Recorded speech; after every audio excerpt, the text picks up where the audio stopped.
जय हिंद, जय भारत। हाय दोस्तों, वीडियो देखने से पहले हम एक छोटा सा अनाउंसमेंट यहाँ पे करना चाहते हैं। सुपर ओवर बैच, काफी सारे स्टूडेंट्स बोल रहे थे सर आपका नया बैच कब शुरू हो रहा है 2022 अटेम्प्ट के लिए। तो सुपर ओवर बैच शुरू हो रहा है 16 फेब से, जिसमें कॉस्टिंग जो है वो आपके सचिन गुप्ता सर लेने वाले हैं, SCMP, DT Durgesh Singh sir लेने वाले हैं, IDT मैं लेने वाला हूँ। इनडायरेक्ट टैक्स का बैच जो है मार्च सेकेंड वीक में शुरू होगा। बाकी के जो बैचेज है, जैसे सचिन गुप्ता सर का जो कॉस्टिंग है वो 16 फेब से आपका शुरू हो जाएगा, दुर्गेश सिंह सर का भी ऑलमोस्ट 22 फेब से शुरू हो जाएगा। तो आप यहाँ पे सब्सक्रिप्शन ले सकते हैं। इनका सब्सक्रिप्शन प्लान मैं आपको बता देता हूँ यहाँ पर। अगर आप ग्रुप 1 लेते हैं, सॉरी ग्रुप 2 का सब्सक्रिप्शन लेते हैं, 4 मंथ्स का 9900 में MGST कोड यूज करने पे आपको मिल जाएगा एडिशनल डिस्काउंट। ग्रुप 1 ग्रुप 2 का कॉम्बो का सब्सक्रिप्शन प्लान भी है, वो भी आप ले सकते हैं। इसके अलावा लाइव इंटरेक्टिव क्लासेस होगी, अनलिमिटेड रिकॉर्डेड लेक्चर होंगे, डाउट सॉल्विंग सेशन होगा, practice mock test series regular basis पे होगी। और offer start from today, achieve mega success with mega offer. अभी एक मेगा ऑफर चल रहा है CA फाइनल ग्रुप 2 के लिए, उसका आप बेनिफिट ले सकते हैं। 4 मंथ्स का 7776 में आपको अवेलेबल हो रहा है। तो अगर आप लेते हैं MGST कोड यूज करते हैं तो अभी आपको 7776 में अवेलेबल हो जाएगा 4 मंथ्स का batch. 6 month, 12 month, 24 month, 36 month के अलग अलग सब्सक्रिप्शन प्लान है यहाँ पर ना। CA फाइनल आइकॉनिक का भी बेनिफिट आप ले सकते हैं। आइकॉनिक के अंदर डिफरेंस क्या होता है कि आइकॉनिक 12 मंथ्स, 24 मंथ्स, 36 मंथ के लिए होता है। इसमें आपके ग्रुप 1, ग्रुप 2 और उनका कॉम्बो की स्कीम्स भी अवेलेबल है। लाइव मेंटरिंग प्लेटफॉर्म इसमें आपको अवेलेबल होगा, जिसमें एक सिंगल क्लिक पे मेंटर आपको गाइड करने के लिए अवेलेबल होंगे। पर्सनल कोचिंग जिससे फीलिंग आएगी, doubt solving session regular basis पे होंगे, लाइव क्लासेस होंगे, इवेल्युएट टेस्ट सीरीज होगा। 3 टेस्ट में पढ़ ले जाएंगे, 40%, 80%, 100% सिलेबस का, जिसको चेक करके कॉपीज आपको दी जाएगी, ताकि अगर कोई भी गड़बड़ रहे तो वो आपको बताई जा सके, ताकि एग्जाम में वो गलतियां आप ना दोहराएं। बाकी वीकली टेस्ट रेगुलर बेसिस पे चलता रहेगा, स्टडी मटेरियल दिया जाएगा जो प्रिंटेड फॉर्म में रहेगा, इंडस्ट्री एक्सपर्ट के साथ सेशन होंगे, अनलिमिटेड एक्सेस रहेगा, स्ट्रक्ट कोर्स एंड डिस्कॉर्ड की फैसिलिटी भी अवेलेबल है आपके ना। तो आप वीडियो को एंजॉय कीजिए और मिलते हैं हमारे नेक्स्ट सेशन में। CGST एक्ट की हमारी पहली एग्जाम्शन आती है, service related to charitable and religious activities. अब हम क्या करेंगे, सारी चैरिटेबल और रिलीजियस एक्टिविटीज़ जो होगी ना, उनको एक के साथ पढ़ रहे हैं। इनके एंट्री नंबर अलग अलग हैं। जैसे क्या होता है, कई बार तो एंट्री नंबर हम सीक्वेंस में भी चाहे तो पढ़ सकते हैं, एंट्री 1, फिर एंट्री 2, फिर एंट्री 3, फिर एंट्री 4। बट क्या है कि पहले मैं वैसे ही पढ़ाता था, बट स्टूडेंट्स की ये डिमांड थी सर मॉड्यूल के अंदर जैसे है उसी सीक्वेंस में चले। तो फिर मैंने क्या कर दिया, जैसे चैरिटेबल एक्टिविटीज़ है, रिलीजियस एक्टिविटीज़ है, उनको फिर एक के साथ डाल दिया। अब उनके एंट्री नंबर अलग अलग रहेंगे। जैसे ये पहला वाला पार्ट का एंट्री नंबर 1 है, उसके बाद सीधा एंट्री नंबर 13 आ जाएगा। ये देखो, वो थोड़ा अलग अलग होगा। ओके, तो हम पहले सारी रिलीजियस और चैरिटेबल एक्टिविटीज़ पढ़ेंगे, उसको हम यहाँ पे कवर करेंगे। चलो आगे आते हैं। Exemption from charitable activities, entry number 1। Charitable activities जो है, जो एग्जम्प्ट होती है, कौन कौन सी ज़रा देखें। ये बोलता है charitable institution under section 12 of the income tax act 1961, जो किसी भी पर्सन को चैरिटेबल एक्टिविटीज़ दे रहा है तो वो एग्जम्प्ट होगी। अब यहाँ पे पहला क्वेश्चन आता है, क्वेश्चन नंबर 1 जो आपके दिमाग में आना चाहिए, सप्लायर क्या हर बार चैरिटेबल इंस्टीट्यूशन ही होना चाहिए? तो यस। अगर आपको एग्जम्पशन चाहिए तो आपको ट्रस्ट होना बहुत ज़रूरी है। अगर आप ट्रस्ट में रजिस्टर्ड नहीं है, ट्रस्ट जो इनकम टैक्स एक्ट 12AA में होता है ना, इनकम टैक्स एक्ट 1961 के 12AA में, उसमें अगर आप रजिस्टर्ड नहीं है तो फिर आपको एग्जम्पशन नहीं मिलेगी। तो पहली चीज़, आपका 12AA में रजिस्टर्ड होना कंपलसरी है, ट्रस्ट होना कंपलसरी है। इसका मतलब मान लीजिए कि मैं ट्रस्ट नहीं हूँ और मैं कोई चैरिटेबल एक्टिविटी कर रहा हूँ तो टैक्स लग जाएगा, उस पर टैक्स लग जाएगा। तो चैरिटेबल एक्टिविटी करने के लिए सप्लायर क्या होना चाहिए? ट्रस्ट होना चाहिए, जो भी 12AA में रजिस्टर्ड हो, जो कि 12AA में रजिस्टर्ड हो। उसके बाद सेकेंड केस आता है, रिसिपिएंट कौन हो सकता है?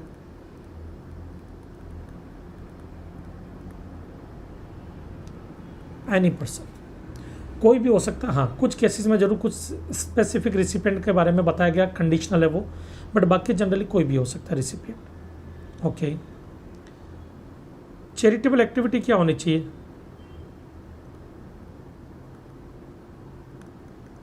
कोई सी भी चैरिटेबल एक्टिविटी एग्जम्प्ट होगी? तो यहां पे बोला जाता नो, सिर्फ सेलेक्टेड चैरिटेबल एक्टिविटी ही एग्जम्प्ट है, सब नहीं है। तो सर वो सेलेक्टेड चैरिटेबल एक्टिविटी क्या है, कौन सी है, क्या होती है? चलो, सप्लायर इज ट्रस्ट, जो 12AA में रजिस्टर्ड है, and supply following charitable activities. पहला है preservation of environment including watershed, forest and wild life. Mumbai में एक नेशनल पार्क है, संजय गांधी नेशनल पार्क। ये जो संजय गांधी नेशनल पार्क जो मुंबई में बनाया गया है, ये नेशनल पार्क एक ट्रस्ट है।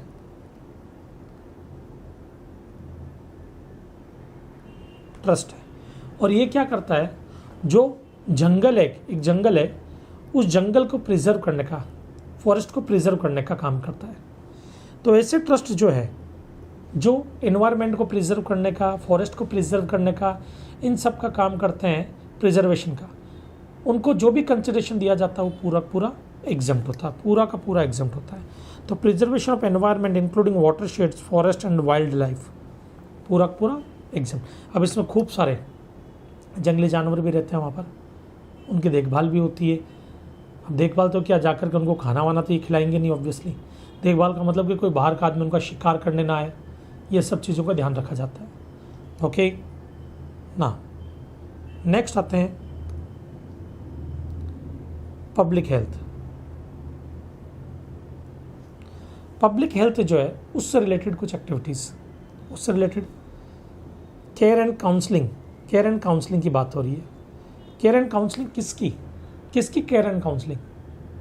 तो बोले केयर एंड काउंसलिंग PhD की, पर्सन फिजिकली और मेंटली डिसेबल या अफेक्टेड HIV और एड्स, या addicted to narcotic drugs and alcohol. चलो वन बाय वन देखते हैं। पहला केस लेते हैं पर्सन फिजिकली मेंटली डिसेबल। बेटा महाराष्ट्र में एक ट्रस्ट है अपना, वज्रेश्वरी के, वहाँ पे जाते हैं उस जगह। उस ट्रस्ट में हम क्या करते हैं, जो फिजिकली मेंटली चैलेंज्ड पर्सन रहते हैं ना, जिनको हम बोलते हैं स्पेशल चाइल्ड या स्पेशल पर्सन, उन लोगों को रखा जाता है, उनकी केयर एंड काउंसलिंग की जाती है। आपने अगर मेरे कभी वीडियोस वगैरह देखे हो इंस्टाग्राम वगैरह पे तो आपको पता रहेगा, मैं जाता हूँ वहाँ पे अक्सर। वहाँ पर जो है ना, उन लोगों के पेरेंट्स जो होते हैं ना, पेरेंट्स, कईयों के पेरेंट्स होते हैं, जैसे मुंबई मेट्रोपॉलिटन सिटी में क्या होता है कि मम्मी और पापा दोनों को जॉब करना पड़ता है। अब दोनों जॉब करते तो बच्चे का ध्यान कौन रखेगा घर पे, क्योंकि दोनों को कमाना जरूरी है अगर सर्वाइव करना है तो वो क्या करते हैं, बच्चे को घर पे अकेला छोड़ करके जाए, और बच्चा मेंटली डिस्टर्ब है, स्पेशल चाइल्ड है, हो सकता है पीछे से खेलते खेलते चाकू से अपना हाथ काट ले, कुछ ऐसी एक्टिविटी कर ले जो उसके लिए जानलेवा हो सकती है। तो टेंशन में तो पेरेंट्स रहेंगे ना। वो क्या करते हैं, मंडे को हमारे पास उनको ड्रॉप कर जाते हैं, मंडे टू फ्राइडे वो हमारे साथ में रहते हैं, हम उनकी देखभाल करते हैं, उनकी काउंसलिंग करते हैं, उनकी केयर करते हैं, उनको मेडिसिन वगैरह देते हैं। और फ्राइडे को पेरेंट्स उनको लेकर के जाते हैं जब ऑफिस से आते हैं, सैटरडे संडे उनके साथ में रहते हैं घर पे, वापस मंडे मॉर्निंग दे जाते हैं। कई लोगों के तो ऐसे हैं कि जिनके बच्चे जो फॉरेन में रहते हैं उनके पेरेंट्स अपने यहाँ पर हैं। तो ये जो है ना, ये अब इसके लिए हमारा एक ट्रस्ट बना हुआ, हम ट्रस्ट है, वो ट्रस्ट है 12AA में, तो उसके लिए वो पेमेंट करते हैं हमारे को, भाई उनकी देखभाल करते हैं तो पेमेंट करते हैं। भाई 10,000 रुपीज़ मंथली पे कर दिया उन्होंने, तो एक नॉमिनल कॉस्ट चार्ज की जाती है, क्योंकि वहाँ पे देखभाल करने वाले खूब सारे लोग हैं, उनको सैलरी देनी होती है बराबर, उनको खाना खिलाना होता है, उनको मेडिसिन देनी होती है, जो भी स्पेशल पर्सन है उनको उनकी केयर करनी पड़ती है, काउंसलर बुलाने पड़ते हैं कई बार जो काउंसलिंग करते हैं उनकी, तो उन सबको पेमेंट करना पड़ता है। नॉमिनल अमाउंट हम चार्ज करते हैं, वो जो नॉमिनल अमाउंट हम चार्ज करते हैं उस पर GST नहीं लगता है, वो एग्जम्प्ट होता है। ये उसकी बात हो रही है। ओके, नेक्स्ट है अफेक्टेड HIV और एड्स। अब किसी को HIV हो गया, एड्स हो गया, अब आदमी डिप्रेशन में रहता है कि यार मुझे एड्स हो गया, यार मैं इन लोगों के बीच में हूँ जो आराम से अच्छी ज़िंदगी जी रहे हैं, तो वो क्या होता है कि दीनहीन समझने लगता है अपने आप को, उसको लगता है कि मेरी ज़िंदगी बेकार है, वो डीमोटिवेट होता है, डिप्रेशन में जाने लगता है। तो ऐसे लोगों के लिए भी ट्रस्ट बने होते हैं, आप उन ट्रस्ट में रहो, ट्रस्ट वालों में, वहाँ पे सब लोग आपके जैसे ही हैं जिनको एड्स हो रखा है, उनकी केयर एंड काउंसलिंग की जाती है, वहाँ पे देखभाल की जाती है वहाँ पर बराबर है। तो वहाँ पर आपको एकदम से यूँ नहीं लगेगा कि आप अलग से कुछ हट कर के हैं, आप उन्हीं में से एक हिस्सा हैं, तो आप मोटिवेटेड भी रहते हैं, अपने आप को बोझ नहीं समझते हैं। तो अब उसके लिए जब आप वहाँ पे जाते हैं तो उनको पेमेंट देना पड़ता है रहने खाने पीने का, तो जो भी आपकी फैमिली वाले वो पेमेंट करेंगे बराबर है, वो एग्जम्प्ट होता है। Addicted to narcotic drugs and alcohol. आपने मूवी देखी, मूवी संजू मूवी, उस मूवी में आपने देखा कि संजय दत्त जो है वो ड्रग्स एडिक्ट हो जाता है, फिर उसको एक रीहैब सेंटर में भेजा जाता है। क्या भेजा जाता है? रीहैब सेंटर में। रीहेबिलिटेशन सेंटर में संजय दत्त रहता है, वहाँ पे उसको रीहैब सेंटर में भेज करके उसको तैयार किया जाता है। ओके, रीहैब सेंटर में भेजा जाता है। अब यहाँ पर ध्यान से सुनना, ध्यान से। मान लो रीहैब सेंटर अगर इंडिया का होता, ये मेरा रीहैब सेंटर है और मैं 12AA में रजिस्टर्ड हूँ और संजय दत्त को मेरे पास भेजा जाता कि ड्रग्स वगैरह छुड़ाना है, अल्कोहल छुड़ाना उसका। मैंने कहा ठीक है, हम यहाँ पे उनको मेडिटेशन करवाते हैं, उनकी केयर करते हैं, उनकी काउंसलिंग करते हैं, उनका ट्रीटमेंट करते हैं। इस केस में जो हम केयर एंड काउंसलिंग कर रहे हैं और हम ट्रस्ट हैं, तो जो हमको जो भी पैसा सुनील दत्त साहब जो उनके पिताजी थे जिन्होंने बहुत बड़ा अमाउंट दिया था, मान लीजिए वो हमारे को 10 लाख रुपीज़ दे रहे, तो पूरा का पूरा एग्जाम्प्ट होगा। पूरा का पूरा क्या होगा? एग्जाम्प्ट होगा। समझ में आया? पूरा का पूरा एग्जाम्प्ट होगा। तो addicted to narcotic drugs and alcohol. अब आते हैं पब्लिक हेल्थ से रिलेटेड पब्लिक अवेयरनेस की सर्विसेज। ये भी अगर कोई चैरिटेबल ट्रस्ट जो 12AA में रजिस्टर्ड है वो देता तो एग्जाम्प्ट होगा। पर कौन सी सर्विसेज इसमें? बोले H2P। H2 का मतलब H का हेल्थ, P का प्लानिंग मतलब फैमिली प्लानिंग, और H का HIV। ये P नहीं होगा, H का HIV होगा बेटा, HIV। तो 2 H है, H और P। H का मतलब health, health care service. Example के लिए मास्क लगाना जरूरी है। अब हमारा एक ट्रस्ट है, मान लीजिए हमारा एक ट्रस्ट है, वैसे हमारा इस चीज़ का कोई ट्रस्ट नहीं है, खाली एक एग्जाम्पल है। मान लीजिए हमारा एक ट्रस्ट है जो ये अवेयरनेस जगाता है कि लोगों के वहाँ पे कि भाई मास्क लगाओ, 2 गज दूरी अब है ज़रूरी, कोविड से बचने के तरीके बता रहा है। तो मतलब अवेयरनेस फैला रहा है। किसकी अवेयरनेस फैला रहा है? हेल्थ से रिलेटेड। 2 बूंद जिंदगी के, 2 ही बच्चे सब नहीं, 2 बूंद जिंदगी के, अपने बच्चों को पोलियो की खुराक जरूर दिलवाएं।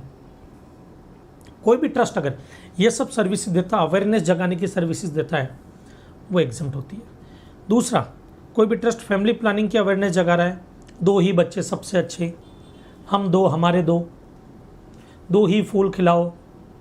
अब ये जो चीज़ें होती है, ये जो ट्रस्ट अवेयरनेस जगाता है लोगों के अंदर कि बच्चे ज़्यादा नहीं होने चाहिए, 2 बच्चे बहुत है, तो वो जो होती है फैमिली प्लानिंग की अवेयरनेस, बराबर है, वो सब यहाँ पे कवर होती है। वो कोई भी ट्रस्ट अगर ये एक्टिविटी करता तो एग्जम्प्ट है। नेक्स्ट, प्रिवेंशन ऑफ HIV, बचाव ही उपचार है। कई ट्रस्ट होते हैं जो HIV ना हो। देखो यहाँ पे HIV हो चुका था, उसके ट्रीटमेंट की बात हो रही थी, उसकी केयर और काउंसलिंग की बात हो रही थी। यहाँ पे बात हो रही है HIV हो ही ना, उसको पहले से ही रोक देना, कि लोगों में अवेयरनेस जगाओ कि HIV कैसे फैलता है, क्यों फैलता है, और वो एक्टिविटी ना की जाए ताकि HIV ना हो, उनकी अवेयरनेस जगाना। ओके, वो सब यहाँ पे कवर होते हैं। फिर आता है एडवांसमेंट ऑफ रिलीजन और योगा।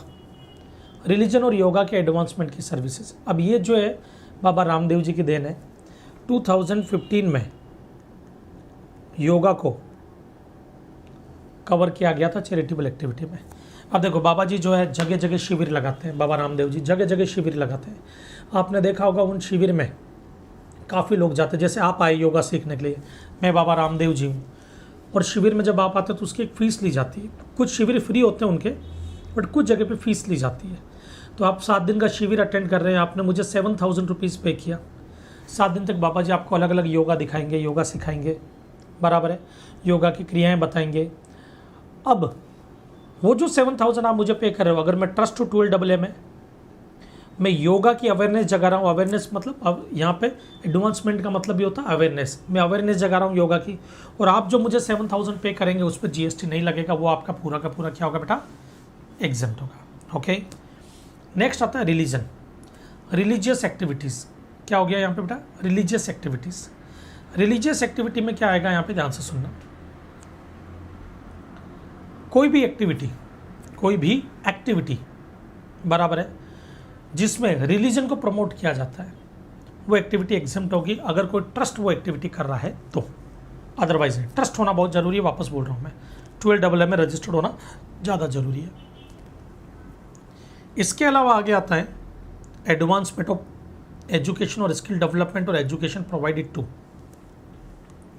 ये क्या बोलना चाहता है अगली वाली एक्टिविटी, अगर आप कोई ट्रस्ट है, क्या है बेटा, ट्रस्ट है, और आप एजुकेशन की अवेयरनेस जगा रहे हैं, स्किल डेवलपमेंट की अवेयरनेस जगा रहे हैं, या फिर एजुकेशन प्रोवाइड कर रहे हैं, एजुकेशन प्रोवाइड कर रहे हैं, किनको किनको, आप ट्रस्ट है, आप एजुकेशन प्रोवाइड कर रहे हैं अनाथ बच्चों को, ऑर्फन्स, उनसे जो भी पैसा लेंगे, नॉमिनल फी लेंगे, उस पर जीएसटी नहीं लगेगा। फिजिकली और मेंटली अब्यूज्ड पर्सन, जिनको मेंटली टॉर्चर किया जाता है, फिजिकली टॉर्चर किया जाता है, वैसे लोग डिप्रेशन के शिकार रहते हैं, उनमें आप अवेयरनेस जगा रहे हो एजुकेशन की, कि भाई आप पढ़ो, सक्षम बनो, बराबर है। स्किल डेवलपमेंट का कोर्स सिखा रहे हैं ताकि वो अपनी जीविका चला सकें। वो प्रिजनर्स मतलब जो कैदी, अब जेल में मान लो किसी को 10 साल की सज़ा, 12 साल की सज़ा हुई, 12 साल के बाद जेल से छूट करके अगर कोई आदमी बाहर जाता है तो उनको तो कुछ पता ही नहीं क्या करना चाहिए, ना उनके पास कोई काम धंधा है, ना उनको कुछ पता है कि क्या करना चाहिए, कैसे करना चाहिए, किस हिसाब से करना चाहिए। उन्होंने जो टाइम सीखने का वो तो सीख ही नहीं पाए, वो तो जेल में थे। तो जेल में जो बंद कैदी होते हैं ना, उनको भी एजुकेशन प्रोवाइड की जाती है, उनको भी एजुकेशन के लिए अवेयरनेस जगाई जाती है, उनमें भी स्किल डेवलपमेंट की अवेयरनेस जगाई जाती है, बराबर है। तो प्रिजनर्स को अगर कोई ट्रस्ट एजुकेशन प्रोवाइड कर रहा है या अवेयरनेस जगा रहा है, या ओल्ड एज पर्सन जो रूरल एरिया में, ये इंपॉर्टेंट है बेटा, रूरल एरिया सबसे इंपॉर्टेंट पॉइंट है, ये रूरल एरिया, ये मत भूलना, अर्बन एरिया में नहीं, रूरल एरिया में, गांव खेड़ा में। अगर रूरल एरिया में कोई भी ओल्ड एज पर्सन जिनकी उम्र आपके 65 प्लस, देखो एग्जैक्ट 65 नहीं बोला मैंने, 65 प्लस है, बराबर है। तो उस केस में उनको जो ट्रस्ट सर्विस देगा वो एग्जम्प्ट होगी, बराबर है। कौन सी, एजुकेशन की, या एडवांसमेंट ऑफ एजुकेशन या स्किल डेवलपमेंट। अब इधर देखना बेटा, ये मुंबई,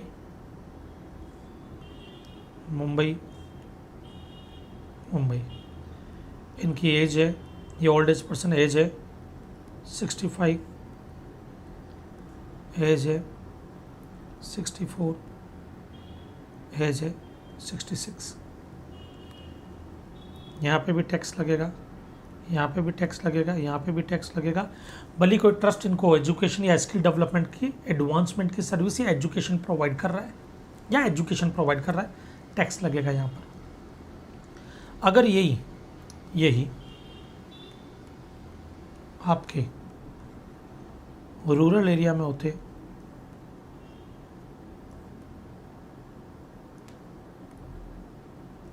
एज 65, 64, एज 66, यहाँ पे टैक्स लगेगा, यहाँ पे टैक्स लगेगा, ये एग्जम्प्ट होगा क्योंकि ये 65 प्लस है। ओके, समझ में आया बेटा। तो ये आपकी पहली एंट्री, जो सबसे बड़ी एंट्री थी। अब इसको एक बार आप देख लो। अब नेक्स्ट आते हैं religious services provided by a person. Entry number 13 बोलती है religious services provided by a person. इसका मतलब क्या होता है? रिलीजियस सेरेमनी परफॉर्म करना। अगर आप कोई रिलीजियस सेरेमनी परफॉर्म करते हैं तो वो एग्जम्प्ट है। रिलीजियस सेरेमनी क्या होती है, ध्यान से सुना बेटा। जैसे ये पंडित जी है, पंडित जी क्या कर रहे हैं, इनकी शादी करवा रहे हैं। ये एक रिलीजियस सेरेमनी है जिसको पंडित जी परफॉर्म कर रहे हैं, तो इनको जो भी दान दक्षिणा जो भी मिलती है वो एग्जम्प्ट होता है। एग्जाम्पल के लिए आपकी शादी हो रही है, या शादी क्या, चलो शुरू से एग्जाम्पल लेते हैं। आप इत्तू से थे, इत्तू से, और आपके पिताजी ने मुझे बुलाया, गौड साहब आप पंडित जी हो। मैंने कहा जी बिल्कुल, हम तो पंडित हैं। मतलब पंडित जी एक काम कीजिए, ये जो हमारा बच्चा या बच्ची हुई है इसका नामकरण संस्कार कीजिए। मैंने कहा जी इनका नाम तो ये रखा जाए, बहुत ही बढ़िया नाम होगा, बहुत ही तरक्की मिलेगी, और आने वाले टाइम में आपका बच्चा या आपकी बच्ची चार्टर्ड अकाउंटेंट बनेंगे। बोले क्या बात करते हो? मैंने कहा जी बिल्कुल। बोले आपको अभी से कैसे पता? मैंने कहा जी एग्जाम्पल मेरा ही है इसलिए मुझे पता है। बोले ओके। अब यहाँ पर आपके पिताजी ने मुझे 10,000 रुपया दिया, एग्जाम्प्ट। आप बड़े हुए, सीए बने, खुद की प्रैक्टिस ऑफिस शुरू किया, ऑफिस में मुहूर्त पे मुझे बुलाया, मैंने पूजा वूजा की, वो जो पैसा आप दोगे मुझे एग्जम्प्ट। आपकी शादी हुई, शादी करवाई, जो दक्षिणा मिलेगी वो एग्जम्प्ट। अब जैसे हमारे मुस्लिम लोगों में क्या होता है, हमारे जो मुसलमान भाई होते हैं वहाँ पे निकाह होता है, तो मौलवी साहब निकाह करवाते हैं, उनको जो पेमेंट मिलता है वो एग्जम्प्ट। चर्च में जब हम जाते हैं तो जो पॉप हैं वो हमारे शादी करवाते हैं, उनको जो वहाँ पे कंसिडरेशन या जो भी पेमेंट दिया जाता है वो एग्जम्प्ट, जो भी दक्षिणा वगैरह मिलती है वो एग्जम्प्ट होती है। गुरुद्वारे में जो शादी होती है वहाँ पे भी जो पेमेंट किया जाता है वो एग्जम्प्ट होता है। क्यों? क्योंकि ये सब रिलीजियस सेरेमनी परफॉर्म कर रहे हैं। क्या कर रहे हैं बेटा? रिलीजियस सेरेमनी परफॉर्म कर रहे हैं, और रिलीजियस सेरेमनी परफॉर्म करना एग्जम्प्ट होता है, एग्जम्प्ट माना गया है। ठीक है, तो रिलीजियस सेरेमनी परफॉर्म करना क्या होगा बेटा? एग्जम्प्ट। तो मतलब इन शॉर्ट, किसी की मृत्यु हो जाए तो पंडित जी को बुलाते क्रियाक्रम के लिए, वो भी एग्जम्प्ट है, रिलीजियस सेरेमनी परफॉर्म कर रहे हैं। तो जन्मदिन के कार्यक्रम से लेकर के मृत्यु के क्रियाक्रम तक की जाने वाली सभी क्रियाएं एग्जम्प्ट है। समझ में आया? जन्मदिन के कार्यक्रम से लेकर के मृत्यु के क्रियाक्रम तक की जाने वाली सभी क्रियाएं एग्जम्प्ट। क्रिया मतलब सभी एक्टिविटीज एग्जम्प्ट है। ओके चलो नेक्स्ट आते हैं। इसी में एक और, कोई भी ट्रस्ट जो 12AA में रजिस्टर्ड हो, 1023C में रजिस्टर्ड हो, 1023 BBA में रजिस्टर्ड हो, जो इनकम टैक्स एक्ट के सेक्शन है ये सब, और वो रेंटिंग ऑफ रिलीजियस प्लेस की सर्विस दे रहे जनरल पब्लिक के लिए, तो वो एग्जम्प्ट होती है। बट कब होती है? उसकी कुछ कंडीशंस है। मतलब कुछ एग्जम्पशन जो होती है ना वो कंडीशनल एग्जम्पशन होती है, कि वो कंडीशन पूरी करोगे तो ही एग्जम्प्ट है, कंडीशन पूरी नहीं करोगे तो एग्जम्प्ट नहीं होगा। तो कंडीशंस क्या क्या जरा देखते हैं, आओ इधर।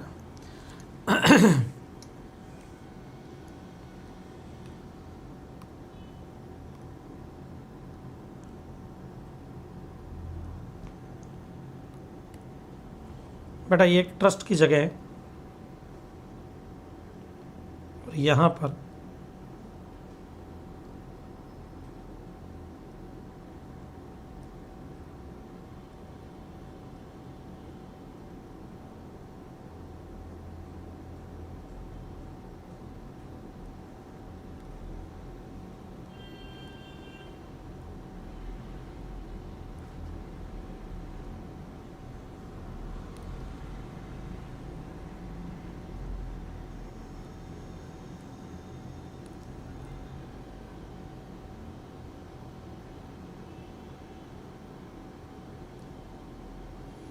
यहाँ पर एक मंदिर का निर्माण होता है।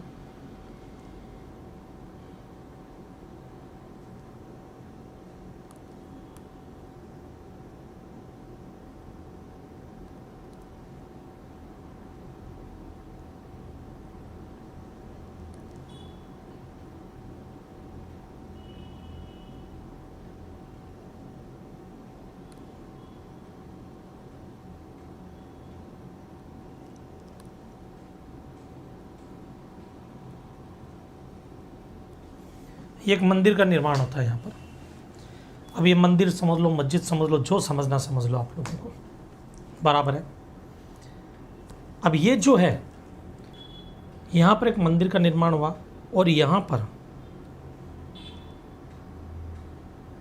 आपने जैसे तिरुपति बालाजी के मंदिर गए होंगे आप, तो जब आप तिरुपति बालाजी के मंदिर गए तो आपने वहाँ पे एक चीज़ देखी होगी कि तिरुपति बालाजी के मंदिर में के वहाँ पर जाते तो के ट्रस्ट होते हैं जो रहने के लिए आपको रूम अवेलेबल करवाते हैं, धर्मशाला टाइप के।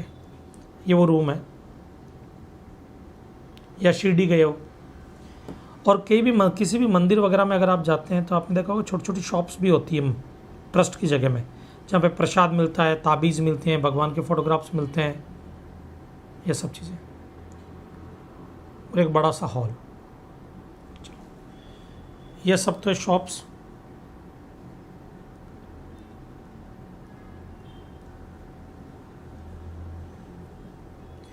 ये सब अकोमोडेशन के लिए रूम,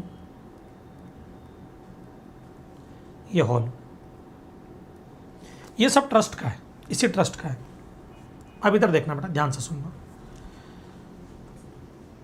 हुआ क्या, मैं गया मंदिर में दर्शन करने के लिए, और मुझे रात को वहाँ पर रुकना था। मैंने बोला भाई साहब मुझे एक रूम चाहिए। इन्होंने बोला देखो रहने के लिए ये वाला रूम हम आपको दे देते हैं। अब ये क्या है? ट्रस्ट है, याद रखना ये सब क्या ट्रस्ट है। अब 12AA में जरूर नहीं है, 1023C का तब भी आएगा यहाँ पर, 1023C, 1023 BBA, वो ट्रस्ट भी कवर होंगे।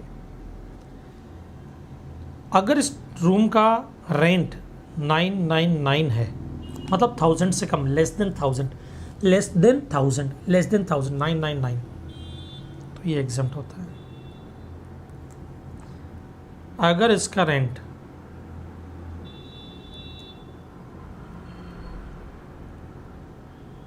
1000 से ज़्यादा है 1001 रुपीज़,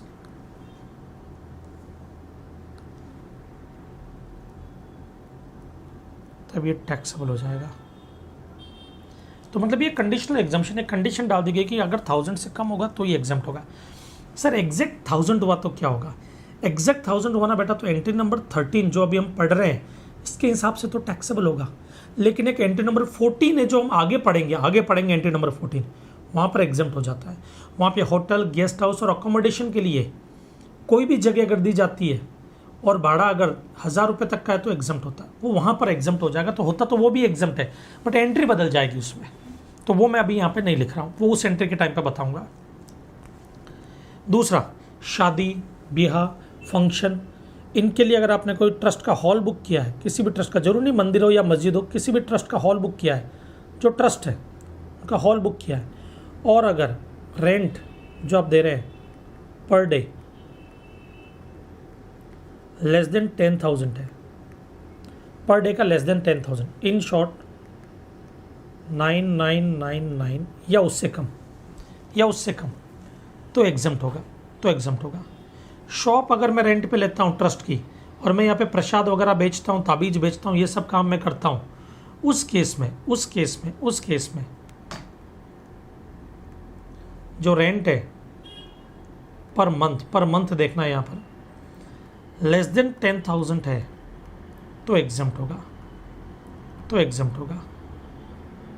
तो इधर देखो शॉप का भाड़ा मंथली देते हैं तो 10,000 से कम होना चाहिए पर मंथ, और हॉल वगैरह बुक करते हैं तो कोई महीने भर के लिए थोड़ी करते हैं, वो तो 1 दिन या 2 दिन के लिए करते हैं, तो वहाँ पे लेस देन 10,000 होना चाहिए पर डे। और रूम वगैरह ले रहे हैं तो रूम भी कोई महीने भर के लिए तो लेंगे नहीं, 1 दिन 2 दिन के लिए, तो 999 मतलब 1000 से कम होना चाहिए पर डे, तो एग्जाम्प्ट होगा। इसका मतलब अगर मैं हॉल बुक कर रहा हूँ और हॉल जो है 10,000 रुपीज़ का है, टैक्स लग जाएगा। शॉप का भाड़ा पर मंथ 10,000 या उससे ज़्यादा है, टैक्स लग जाएगा। ओके, तो रेंटिंग ऑफ रिलीजियस प्लेस, ये रिलीजियस प्लेस है for general public, charges for renting of premises, community hall, Kalyana Mandapam और open area and the like are less than 10,000 per day, exempt. Renting of room less than 1,000 per day, exempt. Renting of shops less than ₹10,000 per month, exempt. Okay, एक बार आप इसको देखें। Next आते हैं बेटा religious pilgrimage services. Religious pilgrimage services क्या होती है? हमारे 2 तीर्थ स्थल इंडिया के आउटसाइड इंडिया है, कैलाश मानसरोवर जो चाइना में और हज जो सऊदी में है।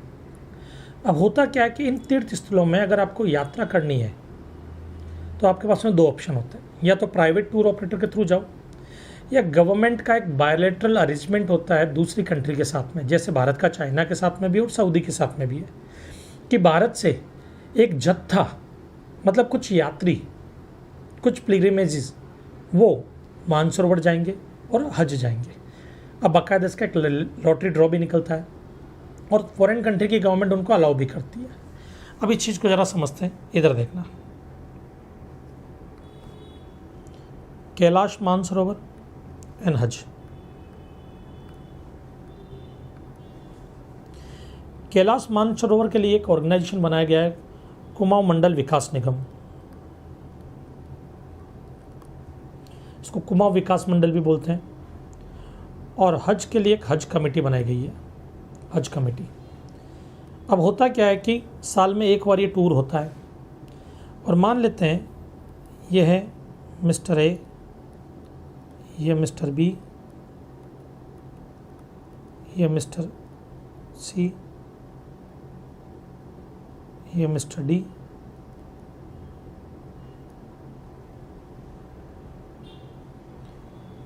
ये है एबीसी टूर ऑपरेटर, ये है पीक्यूआर टूर ऑपरेटर। अब यहाँ पे देखना, ये जो मिस्टर है ना, इनको कैलाश मानसरोवर की यात्रा करनी है, बट ये एबीसी टूर ऑपरेटर के थ्रू गए, टैक्स लग जाएगा।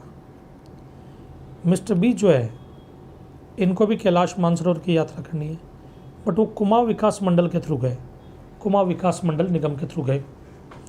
अब इनके थ्रू जब गए कैलाश मानसरोवर की यात्रा, तो वो एग्जम्प्ट होगी, वो एग्जम्प्ट होगी।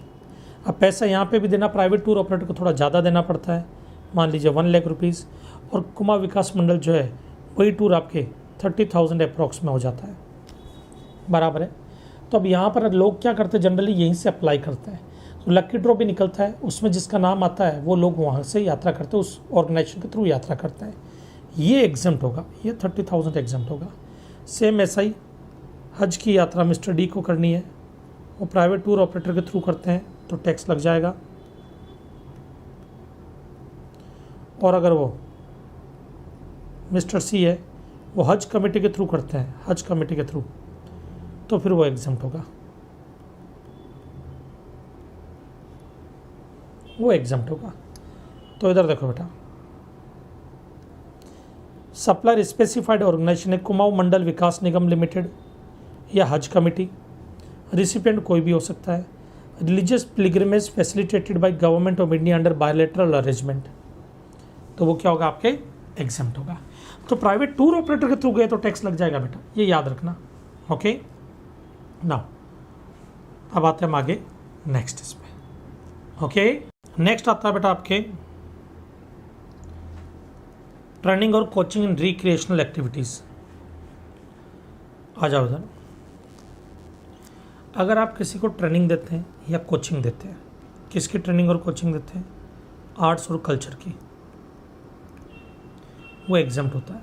मैं आपको ड्राइंग बनाना सिखा रहा हूँ, आप जो पैसा देंगे वो एग्जम्प्ट है, क्यों, मैं आपको ट्रेनिंग दे रहा हूँ। मैं आपको डांस सिखा रहा हूँ, वो एग्जम्प्ट है, क्योंकि मैं आपको कोचिंग दे रहा हूँ, ट्रेनिंग दे रहा हूँ, वो एग्जम्प्ट होता है।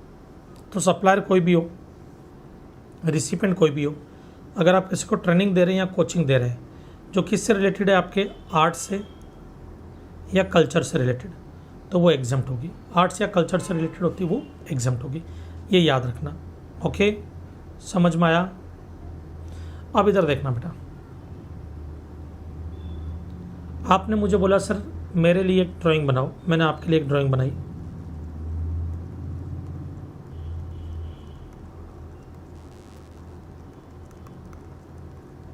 मैंने कहा ये ड्राइंग मॉडर्न आर्ट, मैंने आपके लिए ड्राइंग बनाई,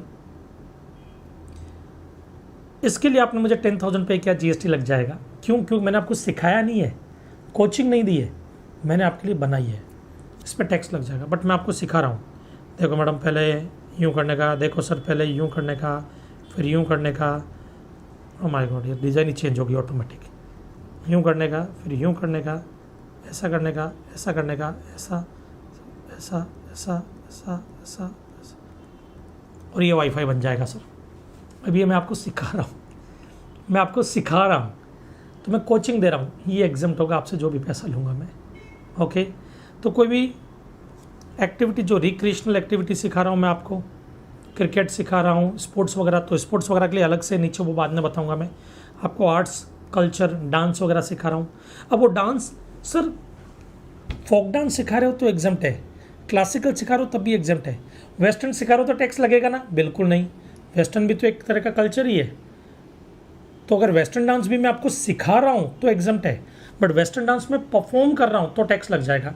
एग्जाम्पल के लिए टाइगर श्रॉफ आपको वेस्टर्न डांस सिखा रहे हैं और आप उनको पेमेंट करते हो, एग्जम्प्ट है। बट टाइगर श्रॉफ किसी डांस प्रोग्राम में परफॉर्म कर रहे हैं, उसके बदले जो पैसा ले रहे हैं वो टैक्सेबल है।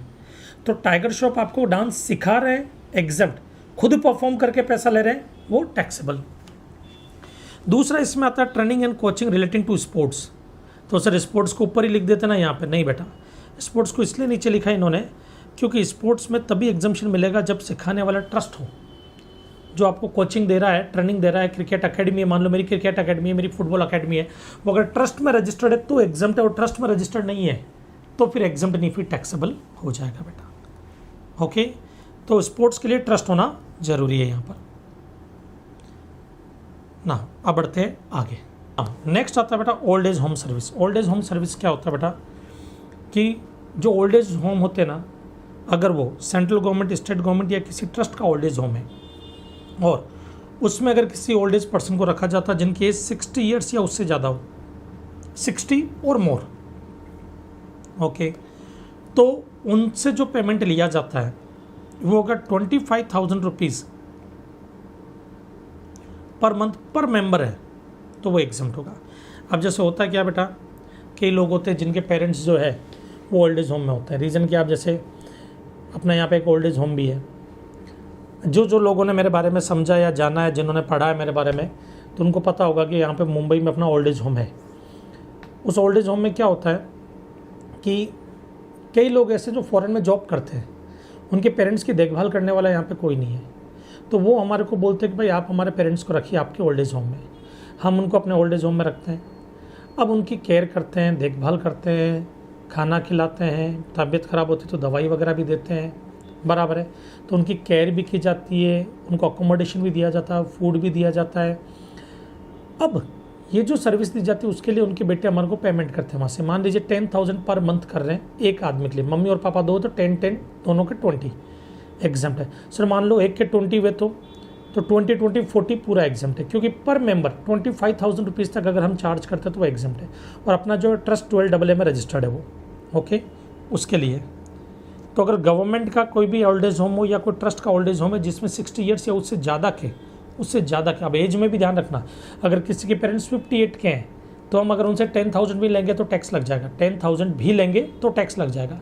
तो एज भी 60 प्लस 60 या मोर देन 60 होनी चाहिए, ओके। तो कंडीशन एज ऑफ रेसिडेंट 60 या और more than 60, consideration up to 25,000 per month पर मेंबर, तो एग्जम्प्ट होगा।